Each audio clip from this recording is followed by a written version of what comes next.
Community radio ബെൻസുകൾ ഇപ്പോൾ life tips തയ്യാറാക്കി അവതരിപ്പിക്കുന്നത് ഖാൻ കരിക്കോൾ.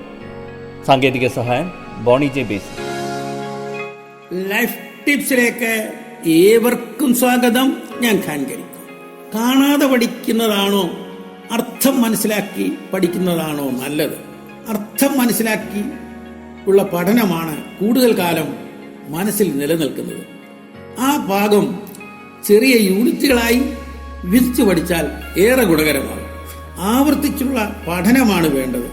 ഏത് കാര്യവും ആവശ്യമുള്ള ഏത് നിമിഷത്തിലും ഏർത്തെടുക്കാൻ കഴിയും. അപ്പോൾ ആവർത്തനത്തിന്റെ എണ്ണം കൂടുന്നതിനനുസരിച്ച് സമയം വളരെ കുറച്ചേ വേണ്ടി വരും. പഠിക്കുന്ന പാഠഭാഗത്തിൽ മുഴച്ചു നിൽക്കുന്ന പദങ്ങൾ, പേരുകൾ, കളർ ചിത്രങ്ങൾ എന്നിവ പെട്ടെന്ന് ഓർമ്മയിലേക്ക് കയറി വരും.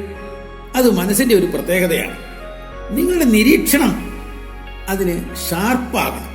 നാം കണ്ട അതേ കാര്യങ്ങൾ മറ്റുള്ളവരുമായി ഒന്ന് ചർച്ച ചെയ്യുക. അവരുടെ നിരീക്ഷണത്തിൽ നാം ശ്രദ്ധിക്കാതെ പോയ പല വ്യത്യാസങ്ങളും കാണാൻ കഴിയും. അങ്ങനെ നമ്മുടെ മനസ്സിൽ അത് ഉറച്ചു വരും.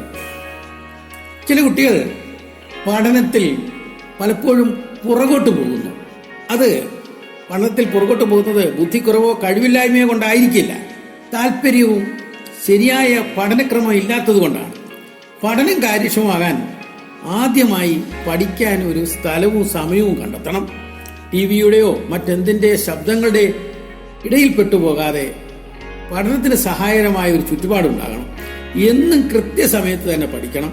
അങ്ങനെയെങ്കിൽ എല്ലാ ദിവസവും ആ സമയമാകുമ്പോൾ പഠിക്കാനുള്ള ഒരു മൂഡ് തനിയെ ഉണ്ടാകും. പതുക്കെ പതുക്കെ അതൊരു ശീലമാകും. ഇഷ്ടമുള്ള വിഷയങ്ങൾക്ക് കൂടുതൽ സമയവും മറ്റുള്ളവർക്ക് കുറച്ച് സമയവും നൽകുന്ന രീതിയും ശരിയല്ല.